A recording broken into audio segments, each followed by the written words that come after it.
This is an NJN News special report. Governor Corzine's State of the State speech. Hello, I'm Jim Hooker. Welcome to NJN's rebroadcast of Governor Corzine's State of the State speech. Earlier today, the governor delivered his speech before a joint session of the legislature gathered at the State House in Trenton. Thank you very much. Thank you, Joe.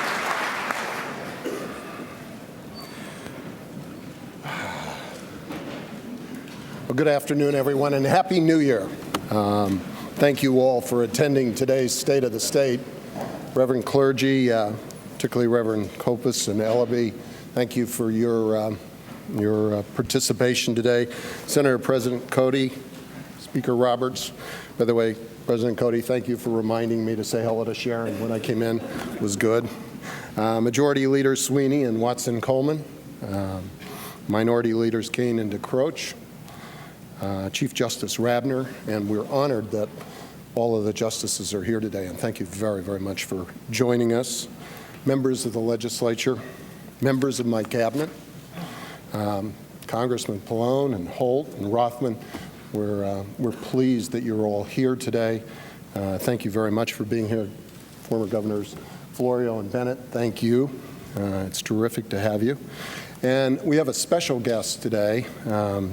Special welcome I want to make to the Indian Consul General, His Excellency Prabhu Deyayu. Please.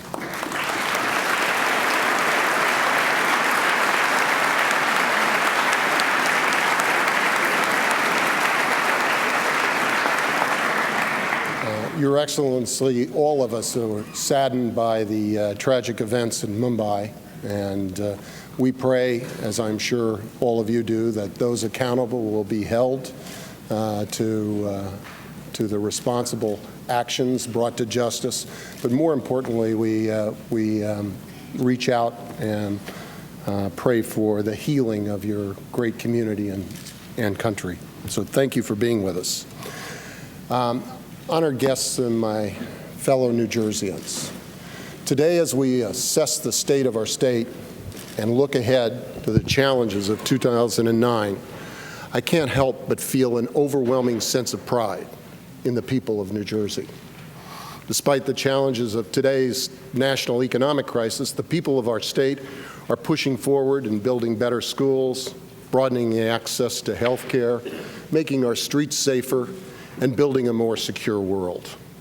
The state has long been blessed by its deep well of talent and by the character of its people. People who have built, in good times and bad, a tradition of achievement and excellence. From the founding wisdom of Stockton and Kane, to the genius of Edison and Einstein, to the proud voices of Robeson and Springsteen, from the poetry of Carlos Williams and the prose of Toni Morrison, to the leadership of President Wilson and General Ordeno. New Jersey and the nation have been shaped by our state's extraordinary people. SERA is no exception. Our determination remains strong, our drive is undiminished, and our work ethic knows no bounds. We are a creative, can-do people with a fortitude and spirit. We know we will work through today's challenging times. Despite the economic tsunami that's engulfing the nation, I believe that the character and the fundamentals of our state are equal to any task. We generate the highest incomes in the nation. We educate our children, schools that are the envy of others. We maintain a highly respected justice system. We provide a strong safety net for our most vulnerable. And we've always welcomed newcomers from other shores, embracing the values of diversity and pluralism. Yes, New Jersey is a state committed to achievement and excellence. Now, at a time of national crisis, New Jerseyans are leading the nation in confronting our security and economic challenges. Last week, I was in Iraq, where nearly 4,000 citizen soldiers of our National Guard, reserves, and active duty personnel are serving. Today, we have the largest foreign deployment of New Jersey's National Guard since World War II. With courage, discipline, and professionalism, our men and women in uniform are making steep sacrifices so that all of us are safe. We are all grateful.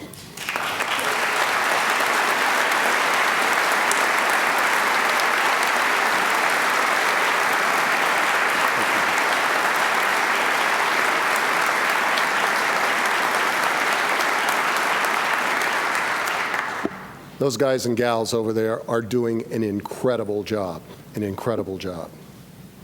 Major Dwayne Kelly was one of those citizen soldiers. Last year, he went to Iraq for his third tour of duty. He left behind a wife, 2 daughters, a mother, a sister, and a brother, and a family bursting with pride. But his tours in Iraq weren't the only job in which Major Kelly put his life on the line for his fellow citizens.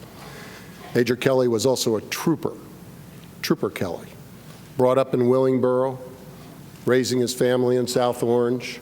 Kelly served more than 20 years in the state police, where he attained the rank of Detective Sergeant First Class. As a counterterrorism expert, fluent in Arabic, Major Kelly, father and husband, sadly was one of 10 people, 4 Americans, killed in a roadside bomb on June 24th, 2008. Our hearts go out to his family. His widow, Manita, and their daughter, Mashira, intended to be here today. They had a family emergency and were not able to. But I know, as all New Jerseyans, we want to express our condolences. Words can't express what their sacrifice is, what their fortitude is, or their loss. God bless them.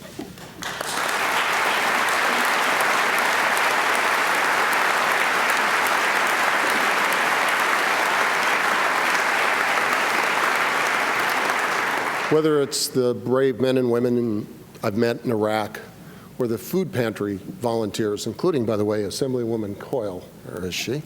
I joined several weeks ago in Bound Brook, or the advocacy and faith-based groups counseling people on how to modify their mortgages and stay in their homes, or small business owners struggling to meet payroll each week. New Jerseyans are tough and resilient, and we're fighting back against a national economic recession exceeded in depth and duration only by the Great Depression of the 1930s. We see that spirit in every public school, every senior center, every hospital, and every place where people come together day by day to reaffirm what I think we all believe is a basic truth. We are our brother's keeper. We are our sister's keeper. People also came together last November 4th when our citizens in record numbers voted overwhelmingly to elect Barack Obama our next president of the United States.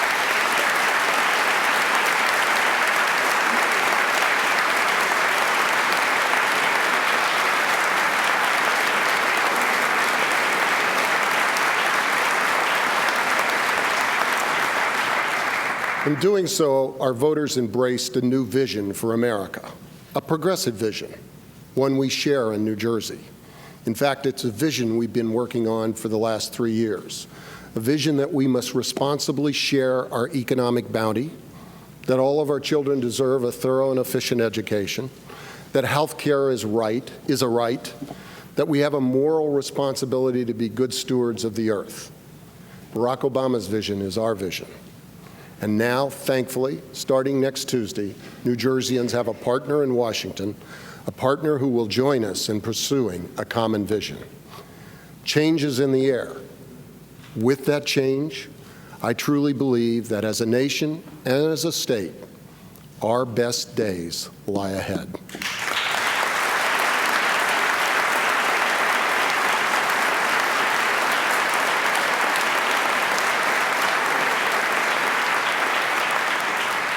That said, it's impossible to ignore the deep challenges we face today.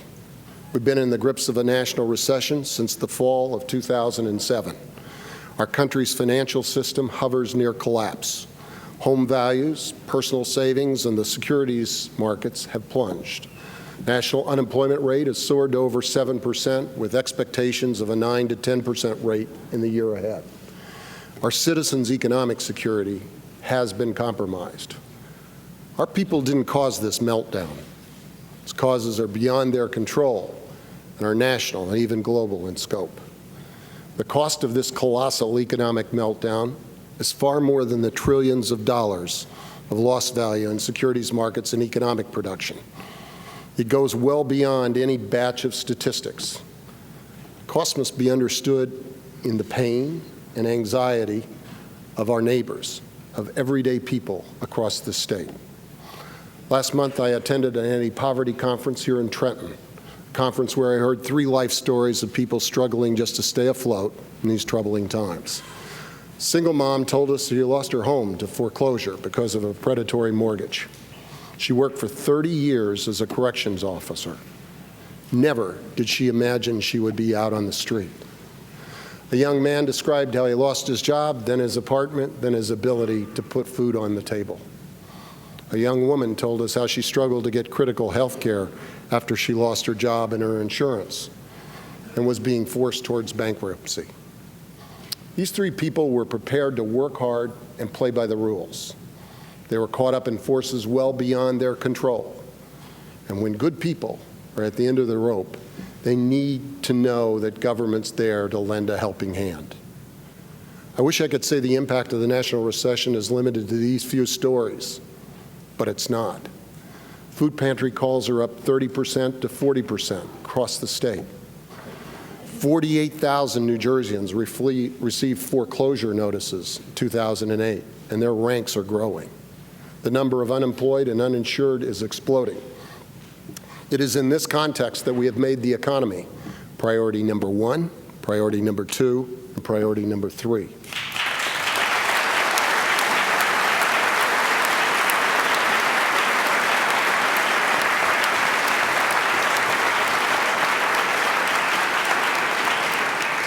It's also in the human context that we've initiated efforts to combat hunger, to provide home heating and utility assistance, to offer legal aid, and to address the foreclosure crisis through mediation and financial assistance. Frankly, our foreclosure prevention initiatives, ones that we've worked on together with this body, are a model for the nation. I thank the judicial system for its efforts in the mediation exercise. We are making a difference. Similarly, New Jersey is at the forefront of the nation's efforts to provide health care to our citizens.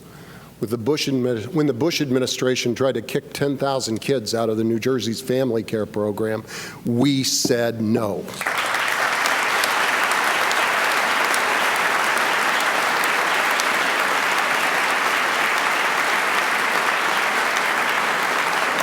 And I want to thank our congressional delegation because they stood with us every step of the way, saying that children's health insurance is something we should stand up for and we should fight for. Back here in Trenton, instead of throwing children out of health care, we expanded our program to cover every child and have enrolled more working and moderate income families than ever before. And I want to give a shout out, a thank you, the Center Vitality, for your leadership in broadening access to health care.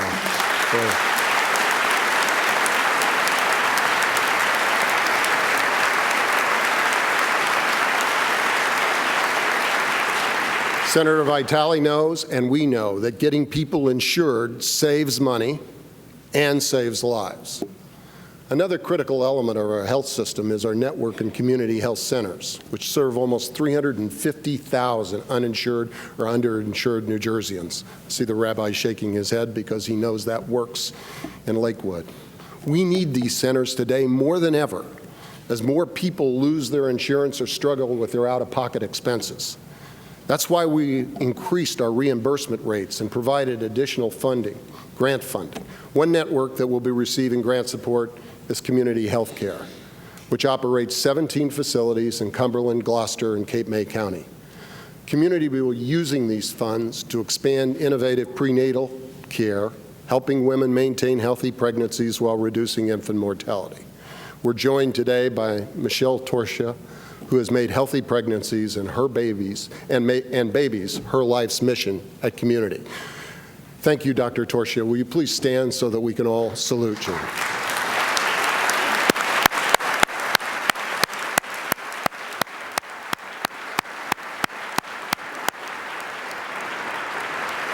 Thank you.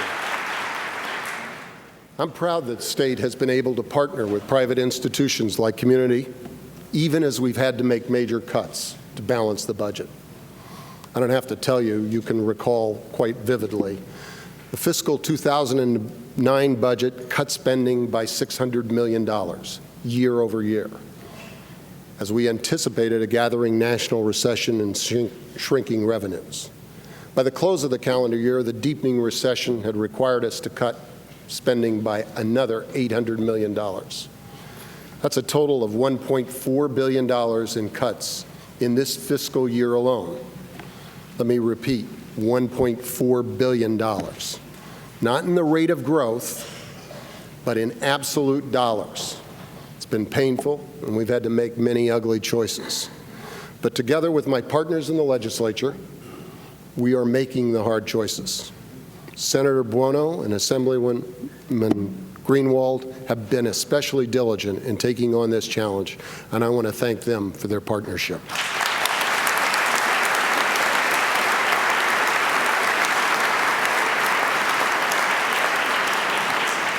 Just as we've taken action to discipline spending and shore up New Jersey's safety net for our most vulnerable, we've also built a foundation for future economic recovery. We began by offering small and mid-sized businesses $3,000 for each new job created over the next year. Additionally, wherever I go, small business owners tell me they're having trouble getting loans. So are some of our homeowners.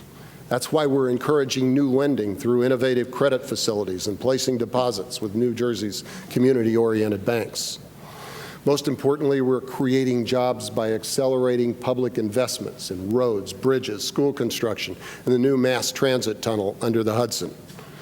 In the next year alone, we're committing, and this is before any federal infrastructure investment program, we're committing $4.7 billion in high-return investments, saving or creating as many as 42,000 New Jersey jobs.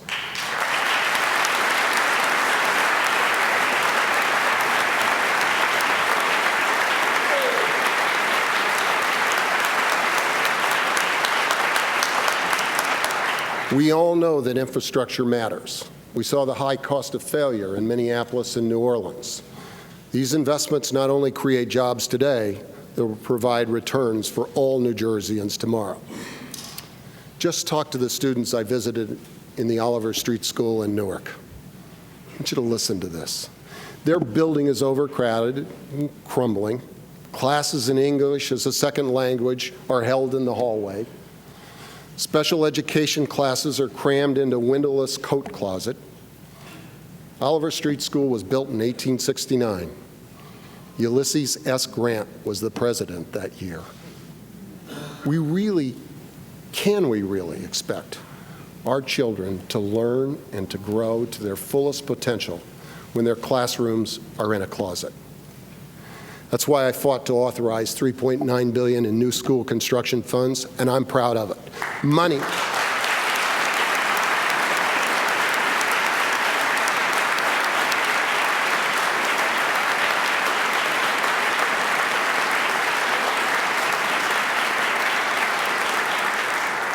that can be leveraged into $5.4 billion in investments across the state.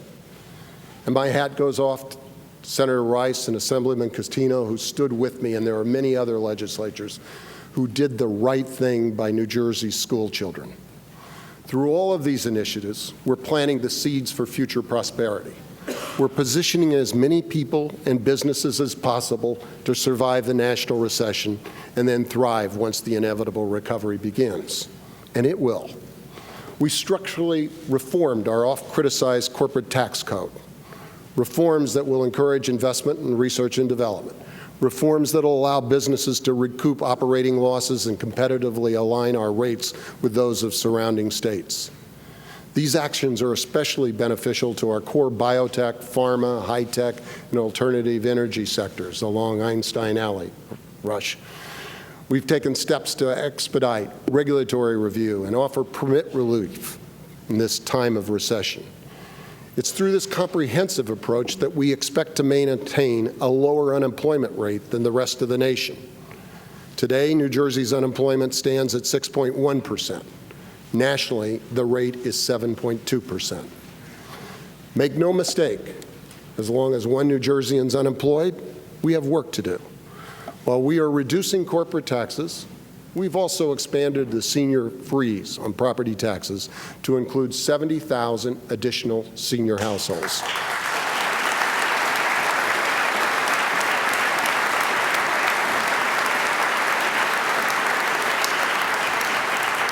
And something that gets very little focus on, we've continued to expand the earned income tax credit, making work pay. Let me repeat, getting our state through this national economic crisis is my number 1, number 2, and number 3 priority.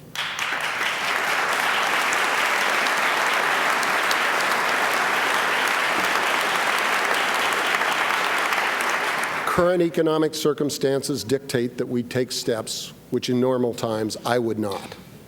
It's regrettable that over a period of at least 15 years, when the sun was shining and the economy was strong, New Jersey failed to put its financial house in order, particularly our public pension system.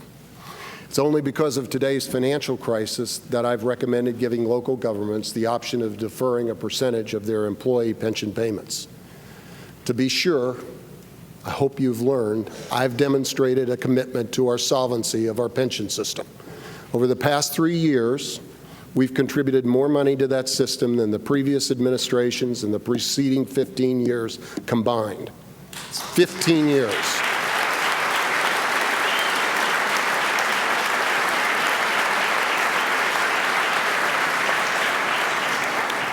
Our plan doesn't require towns to put off pension payments. It simply gives them a tool to work through this financial emergency. Some may not need to exercise that option, but others will have to either seek cap waivers, leading to significant property tax hikes, or impose unacceptable cuts in public safety and other vital services.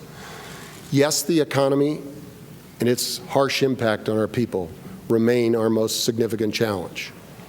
That said, we've not turned our back on our long-term strategic goals, like reforming and restructuring our state finances, improving government ethics, enhancing public safety and education, and protecting the state's most vulnerable citizens.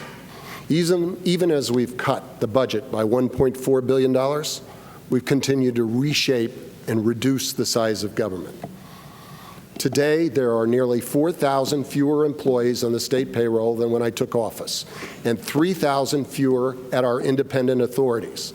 That's 7,000 people.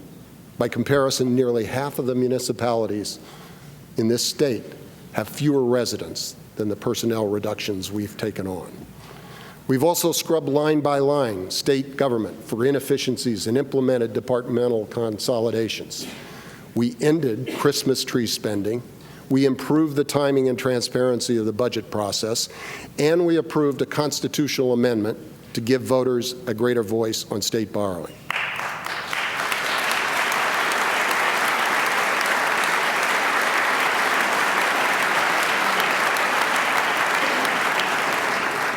These ideas have been on the table for nearly 2 decades.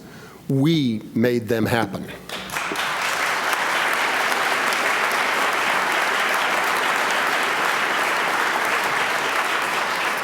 Additionally, starting with the upcoming year's budget, I have, through executive order, required that recurring expenditures be matched with recurring revenues. We're ending our dependency on gimmicks and one-time shots. Meaningful reforms are in place, and we're truly doing more with less. This past year, we also made progress on ethics reform, although not enough to my liking. As you know, I've taken steps through executive orders to close loopholes in the state pay-to-play ban, including by extending that ban to state redevelopment contracts. We created the Office of Controller to audit the use of public money. I put a former prosecutor, Matt Boxer, to work systematically searching for breakdowns in financial controls and government efficiencies. Now I'm asking you, the legislature, to end pay-to-play, wheeling, and no-bid contracts at all levels of government.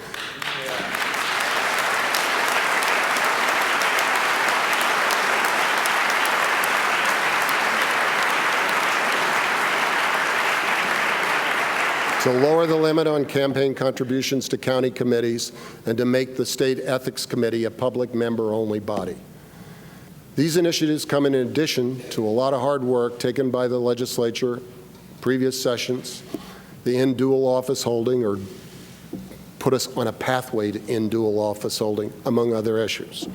I want to acknowledge the contributions of Senate President Cody, who as governor helped enact one of the strongest state pay-to-play bans in the nation, and the efforts of Speaker Roberts, who overhauled the legislature's Ethics Commission and has been a champion of public finance campaigns. That said, with continuing ethical and legal breakdowns by some, and with pay-to-play headlines unfolding in Alaska and Illinois and in other states across the country, we must act to restore the public trust. People deserve a government they can trust. People have a right.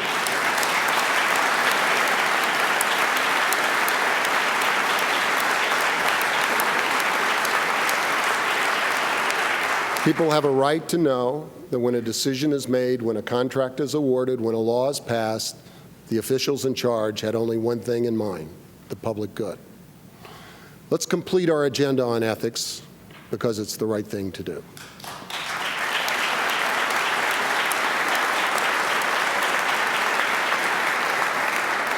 In addition to my fiscal and ethics reform agenda, no issue has been closer to my heart than education. Our schools from pre-K through college rank among the very best in the nation. This month, Education Week rated us as one of the top 5 systems for overall performance in the nation. Number 2 in providing the most important thing, a chance for our graduates to succeed in life. Test scores across the state reinforce their conclusion. Results count. We already lead the country in graduation rates and in access to quality preschool. And while there are notable exceptions, New Jersey schools give most of our children an exceptional opportunity to build a bright future. The new school funding formula, for which we are now seeking court approval, will only strengthen our commitment to success. The formula recognizes that 50% of disadvantaged students live beyond the borders of Abbott districts. The formula fulfills the state's obligation, in my view, to provide a thorough and efficient education to all children, wherever they live.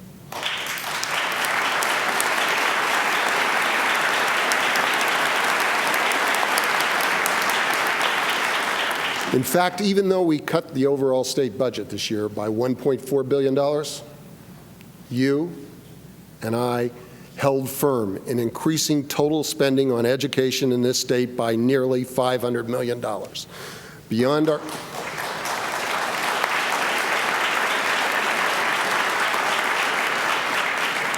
our financial commitment, we're doing more.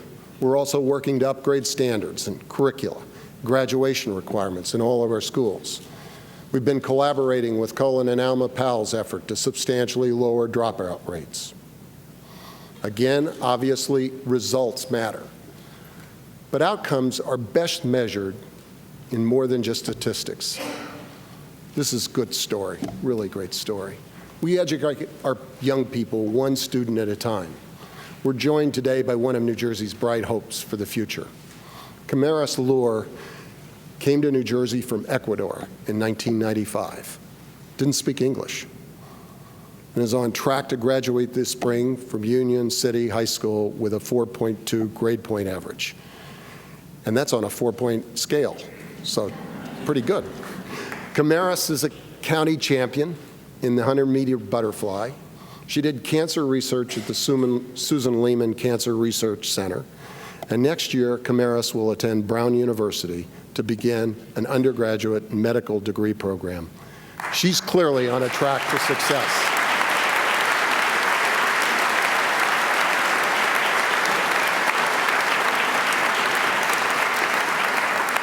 But behind every student's success is an exceptional teacher.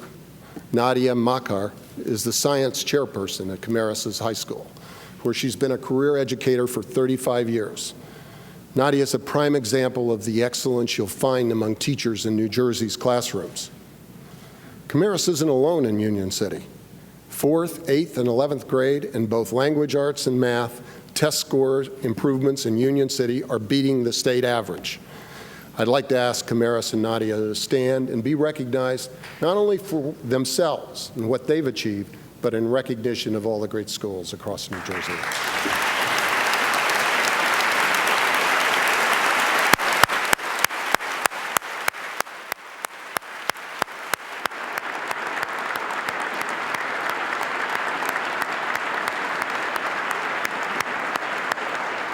Think Nadia's parents aren't proud? Anyway, thank you for being here. Beyond pre-K through 12, I need not tell you about the excellence of our county and state colleges and public universities. They continue to provide an affordable path for our young people from all walks of life to access the American promise. To that end, even in difficult times, like the last 3 years, we've expanded financial aid for students each year, for those low and moderate income college students who need help. Now let me turn to another focus of success. We've taken great strides in making New Jersey a safer place to live. In 2007, we achieved a 7% reduction in statewide violent crime and an 11% reduction in murder. In the first 3 quarters of 2008, we've achieved another 7% reduction in violent crime and an additional 6% decrease in murders. 18 months ago, I launched a statewide anti-crime plan in cooperation with local authorities to bring safety to our streets and neighborhoods. We address the issue comprehensively through prevention, reentry, and enforcement initiatives. Gangs were stealing young lives and leaving people in fear of letting their children play on our streets. There's more to do. But we marshaled resources across state departments and local law enforcement agencies to focus on reducing gang, gun, and drug activity. The results are showing up on the streets of Newark, Asbury Park, Vineland, and communities throughout the state. I want to thank Assembly Majority Leader Watson Coleman for her leadership in this issue, and Mayor Cory Booker for his great efforts in our great leading city, Newark, New Jersey. Thank you.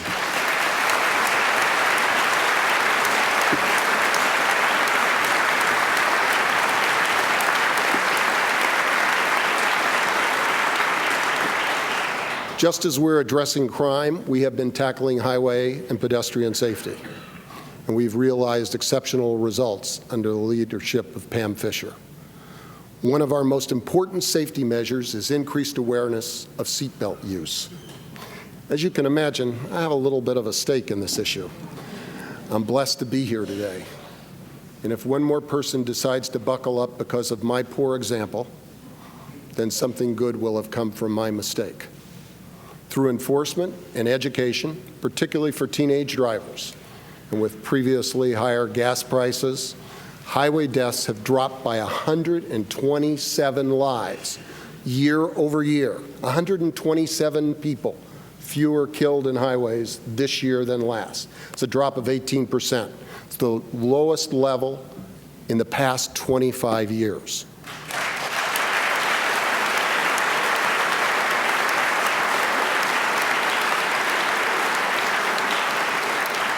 Fewer drunk drivers on our roads, stricter licensing requirements on our young people, enforcement of seatbelt laws have resulted in fewer accidents and fatalities. Safer roads and better drivers should result in lower auto insurance rates and overall economic costs. We'll be working on that to make sure it happens. On another public safety front, the protection of our most vulnerable children remains one of our highest moral responsibilities. Over the past 3 years, our newly created Department of Children and Families took a sometimes broken, understaffed, and flawed system and made it a ray of hope for at-risk children. The department found permanent homes for 4,200 children, drastically reducing the backlog in caseloads. And the department recruited over 5,200 new foster and adoptive families, a net gain of more than 1,800 safe, stable, and loving homes for foster children. We rebuilt a broken system and are on track to becoming one of the very best. These efforts are driven by dedicated employees and a commitment by all of you. People like James Williams. As a senior caseworker at the Division of Youth and Family Services, James stands up every day for New Jersey's most vulnerable children.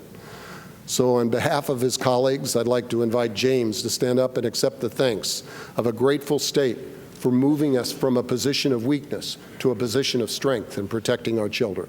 James. Thank you.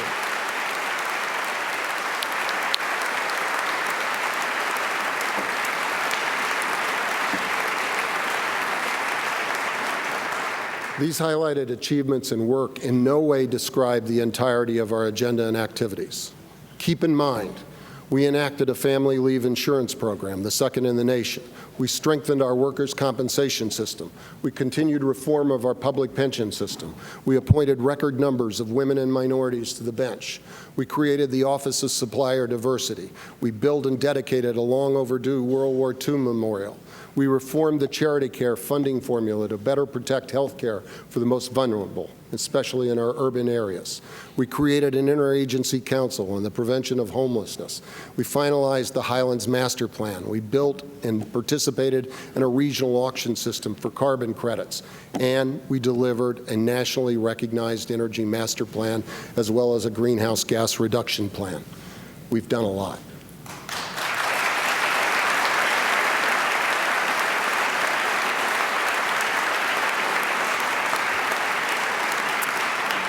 No one has been more instrumental in shepherding environmental initiatives than my former DEP Commissioner, Lisa Jackson. I'd hoped to have introduced her today, but tomorrow, I'm proud to say she's appearing before the United States Senate for a confirmation hearing as the nation's next EPA administrator.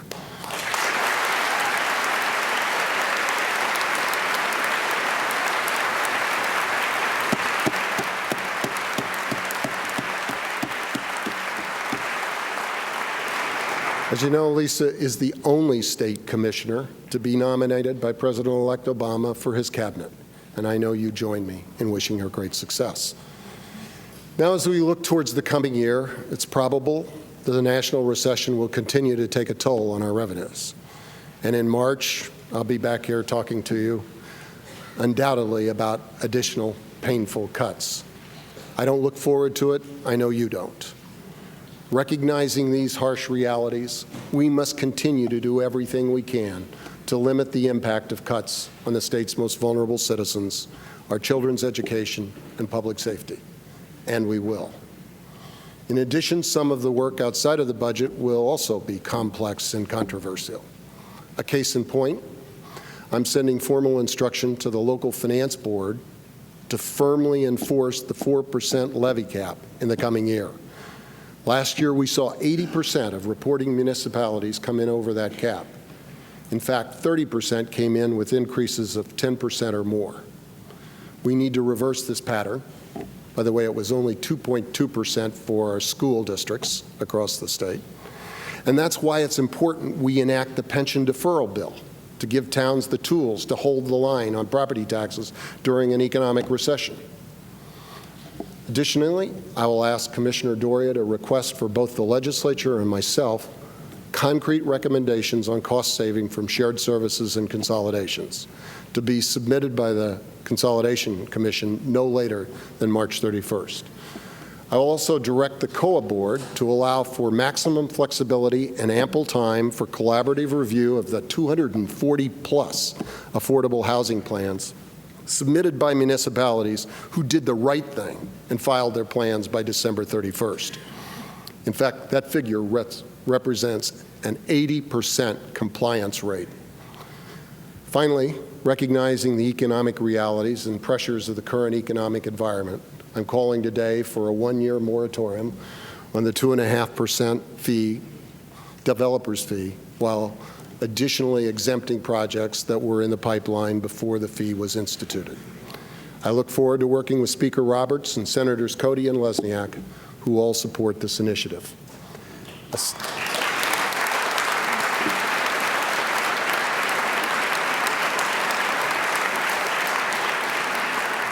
A second topic of vital concern is open space, and it's a tough one. Not because we don't want it, but because it's a tough financing issue. Open space preservation has always been one of New Jersey's priorities, and which should be today, and it must be addressed before June 30th. It's my preferred approach that we put in place a long-term funding solution. That said, we needed a minimum, an interim bonding question for November's ballot to extend the financing the voters approved in 2007. Between the budget, ethics, and job creation for the economy, I will need your bipartisan cooperation to address the people's agenda. My door is always open to anyone who is seriously interested in putting good ideas on the table, intellectually honest ideas.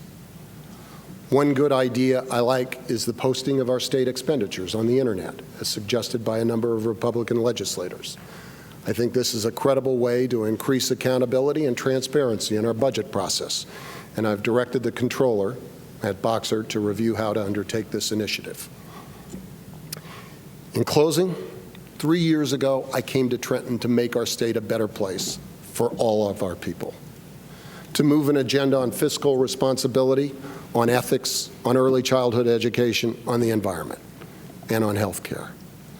We've made important strides. There surely is more work to do, and I'm committed to finishing the job. We don't choose the circumstances in which we govern. Let me repeat, my first priority, my second priority, and my third priority is to get our state through these challenging economic times. Our job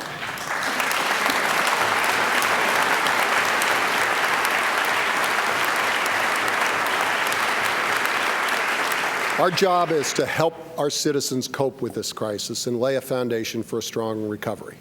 Great crises, through necessity, make us think clearly and practically about the most important responsibilities of government. Necessity forces us to choose our most vital objectives. Necessity focuses on our most important legacies. In 2008, my second and third grandchildren were born. It was a great year.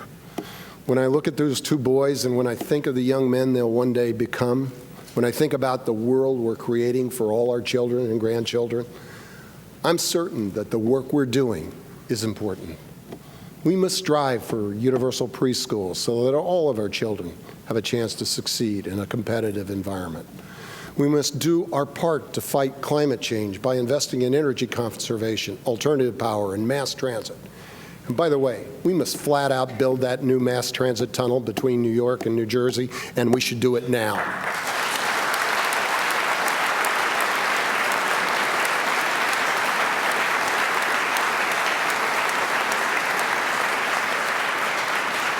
We must work with county executives, freeholders, mayors, and school boards to make New Jersey more affordable by holding the line on property taxes. In the coming year, we must build on our commitment to healthy children and healthy parents. I entered public life because I believe that government matters, that government can play a constructive role in people's lives.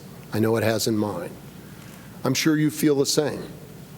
Almost 35 years ago, I chose to live in New Jersey because of its great strengths, its wonderful environment to raise children in. And I raised my kids here. Through good times and bad, I've always been able to count on my community to stand together. Today, we must stand together. In ordinary times, our job is tough, but these are no ordinary times. Given the magnitude of the national economic crisis, the challenges we face are unprecedented and daunting. I've never run from a challenge, and I'm not running from this one, and I don't think you are either.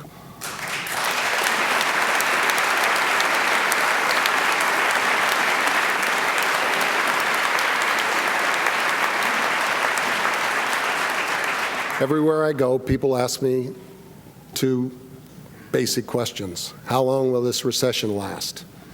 Have we seen the worst of it? I wish the answers were easy. They're not.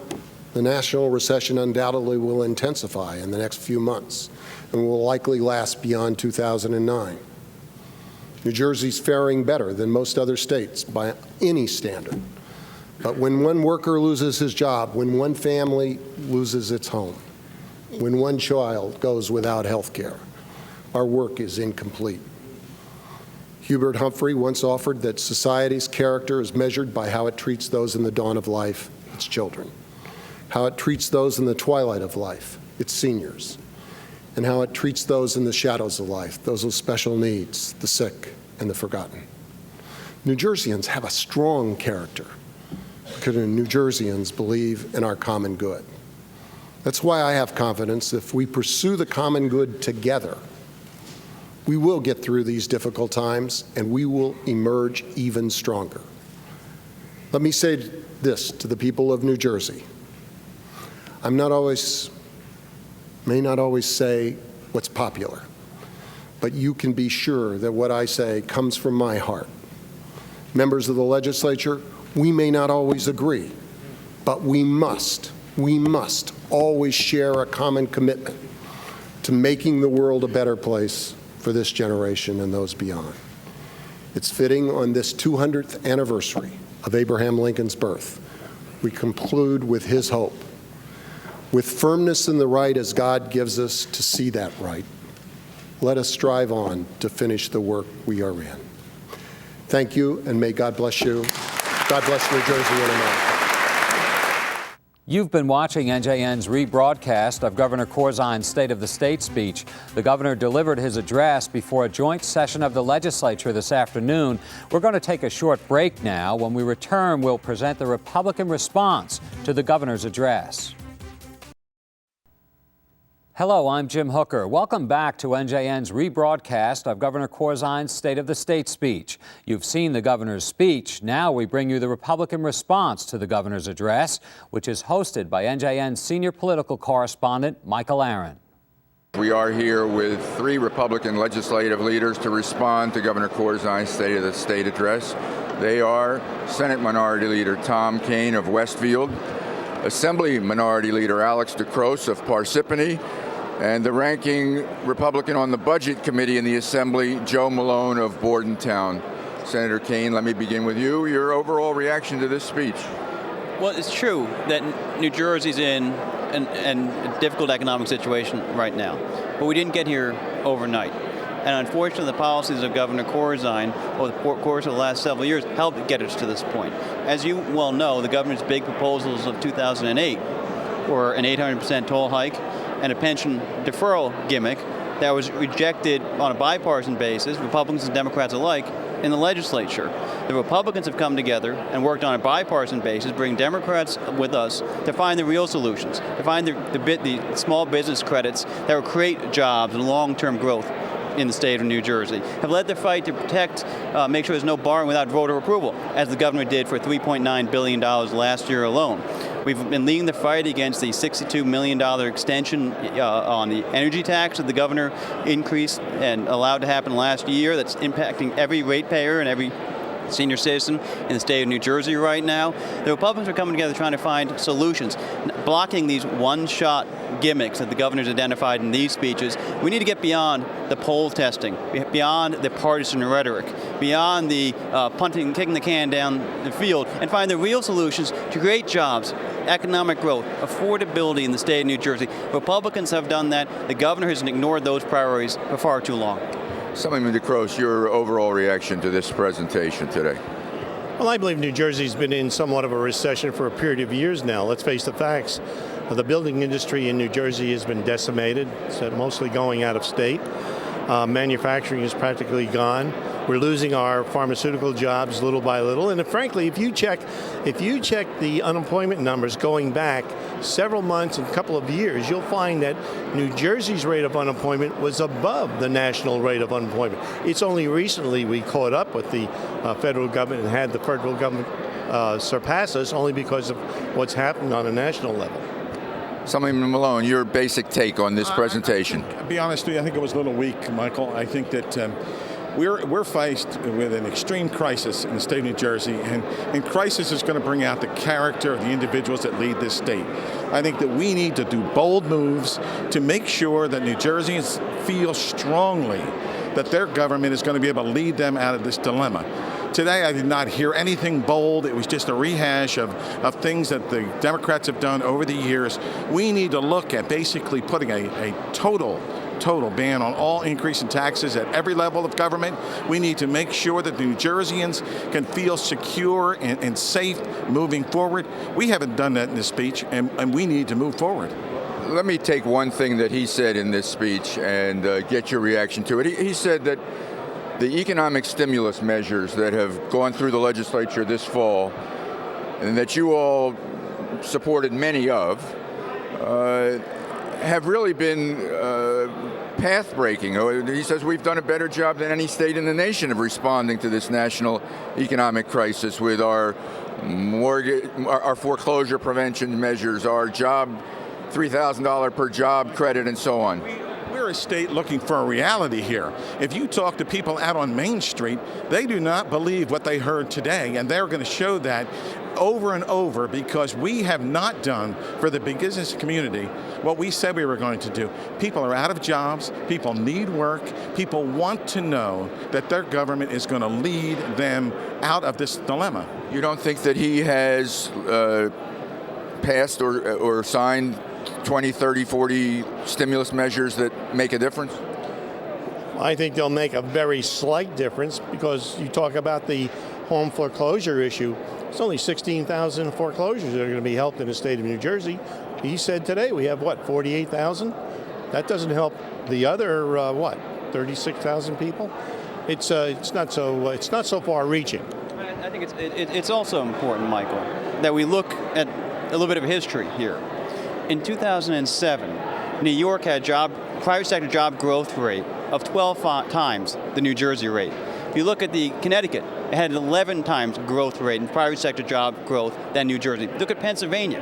It was 6 times our job growth rate. So New Jersey had unique circumstances, economic circumstances, that were created by Jon Corzine's policies and extenuated by his policies over the last several years. Now, Republicans have been addressing this on our collective websites. We've offered common sense solutions to make New Jersey more affordable, create jobs. The home energy tax that Jon Corzine extended is hurting ratepayers of every economic spectrum. The Republican plans, it was the Republicans who came up with the net operating loss extension that the governor talked about. It was the Republicans who came together on a bipartisan basis and identified the throw-out rule. He's finally seeing the light, according to the business trade associations in Trenton. He's doing what they've been calling for years, and that you've been calling for. Doesn't that count? Doesn't he get some credit for addressing the state's business climate issues? Well, I think the problem is that many of us, Republicans and Democrats alike, saw this issue coming, and instead of finding solutions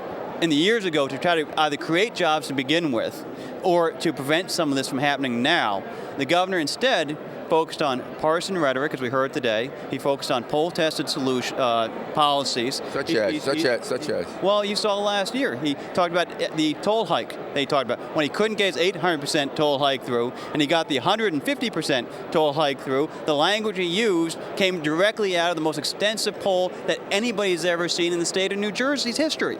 And so when you look at that type of poll-tested language, instead of finding something that is embodied and finding the real long-term solutions, people want character. People want solutions, and people want somebody who's going to be able to say, identify where we need to go. But if you look on issue after issue, open space preservation, the governor has failed. You look at ethics reform, the governor has failed. On job creation, the governor has failed. What we need instead are what Republicans have done and the solutions we have offered, and some of which have been accepted by the people, including the Lance Amendment to prevent borrowing without voter approval that the governor essentially ignored this past year, to find the real solutions, to make New Jersey affordable, create jobs, create a long-term job growth so the middle-class family is going to continue to afford to live in this state.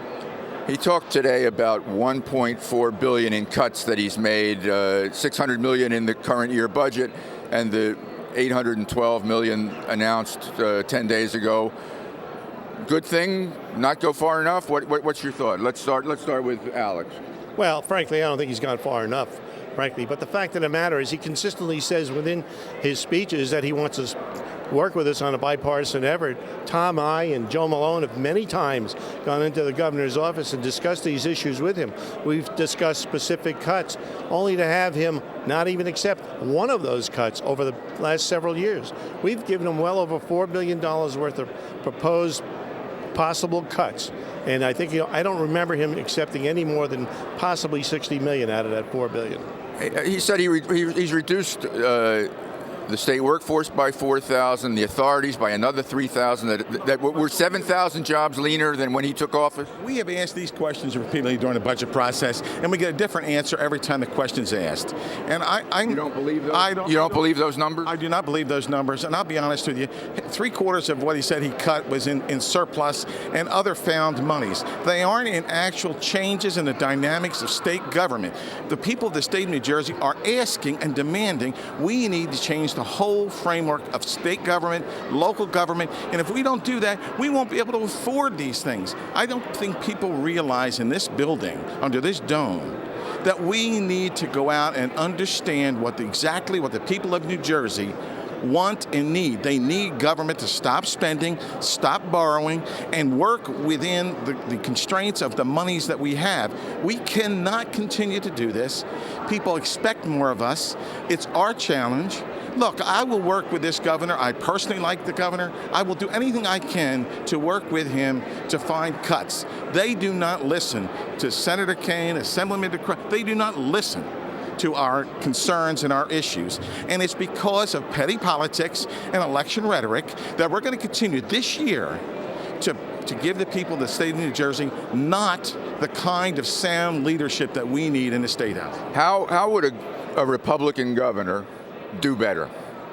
Well, I think that if we focus on some of the issues we've talked about in the past years, affordability. Governor Corzine not only has ignored the job growth mechanism for the last several years that we've discussed here, but look at the priorities. Rather than paring back the $68 million in political hires that we have identified in his administration, he instead looks to trim $11 million out of programs that benefit children with disabilities. It's about priorities. We need to have a government that's transparent. The Republicans have He did brace this Transparency Act today in his speech. He discussed the Transparency Act, saying he would have somebody in his administration of one of the 80,000 people who work for him look at it. What I think instead we need to do is embrace it wholeheartedly. On the national level, President-elect Obama and Senator Tom Coburn have worked together to identify identical legislation on the federal level. I think we need to do this, and Joe Panaccio and others have been a real leader in this fight. We should have a transparency in government. What it means, the Transparency in Government Act is simply saying how the government spends your money at any level should be available online in a format that people can understand. When you look at Texas, which has passed this proposal, the Comptroller's office saved $2.3 million alone in her office alone, and one of the program savings she identified was the fact they had 5 different contracts for toner. So what we need to do is say, where are the overlap, not only from various levels of government and have a real change, but where are they even within the state level of government? And I believe that the Republicans have offered common sense solutions that will create more affordability for the middle class families who are striving to stay and create jobs and live in the state of New Jersey, raise their family. But certainly because we know that the economic circumstances that New Jersey entered into long before any other state in the nation entered into impacts the people's abilities to not only create jobs here, but stay with their families in this state. And those are the priorities that we need to address. You know, if you listen to the speech from a neutral point of view, you could say, wow, they've done a lot of things in the Corzine years to try to make the state better. He said, I came into office trying to make this a better state, and I think we've done it. And then he ticked off a dozen things. He's failed, is that? No, I think if you ask the public if they believe that we have been a success, I don't think they agree with that. But aside from what the governor said today, I think that we need to have a vision of what we need to do for the future. I think the public expect it out of Republicans as well as Democrats.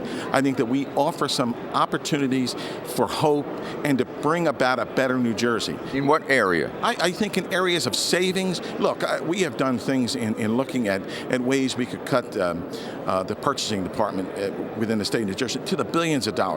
We have a structure in state government that is absolutely so defensive of their structure, they will not change, Michael.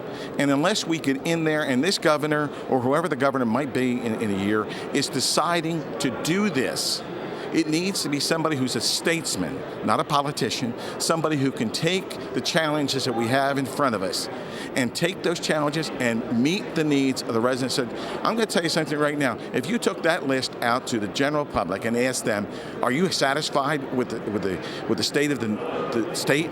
They would say no.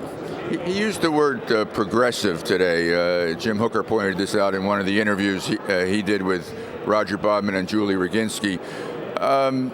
He said Barack Obama's progressive vision is our vision. I wonder what a Republican thinks when he hears a line like that. Well, I would think it's a very liberal vision. I'm not necessarily sure that all of the people of New Jersey are going to accept a so-called progressive progressive vision that may be costly to them in the long run. The fact of the matter is, he talked about I'm sorry, I lost it. He talked about ethics. Tom and I and Joe Malone went in there with an ethics package for him. We told him we'd give him all our votes. All he had to do is go to the Democratic legislature, get their votes in order to pass it, and we could have a very strong ethics program. And today he called for an across-the-board pay-to-play ban, a ban on wheeling, and the end of no-bid contracts. Has he maybe finally come around to the right position from your vantage point? Well, he came through, he asked for those same things several years ago, and what we have is modifications of strong programs.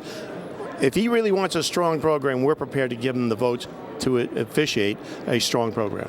Last comment, Senator Kean, either on ethics or on anything else that he proposed here today, holding municipalities to a 4% cap, pushing his pension deferral idea. Pick one. Well, I think what we need to focus on now is we've seen all too frequently people have made decisions today that have bad short-term and bad long-term costs to the people of the state of New Jersey. The pension deferral gimmick will create long-term property tax increases for the people of the state of New Jersey, make it more unaffordable, and it's actually going against the governor's own stated pledge in his own inaugural address about going against one-shot gimmicks. He says in good times you can afford to take that position. These are tough times. It'll drive property taxes way up if we don't give towns this option. You and I both know character counts. Making the hard decisions counts. The governor has increased spending 15% over what the budget was when he entered office. There's been massive spending increases in the state of New Jersey, massive tax increases on everything from energy to the sales tax to people's tires over the course of the last 7 years, and income taxes as well. We need to make the state more affordable. We need to create jobs in the state of New Jersey, and the governor's plan may be very useful for election year rhetoric and partisan posturing. But the real solutions we need are in New Jersey, can be found in New Jersey, and not simply relying on a bailout, taxpayer-funded bailout from Washington, D.C. as the governor's now hoping for. Senate Minority Leader Tom Kean, Assembly Minority Leader Alex DeCroce, Assembly Budget Officer Joe Malone. This has been the Republican response to Governor Corzine's State of the State address. I'm Michael Aaron. Let's go back to the studio and Jim Hooker. Jim?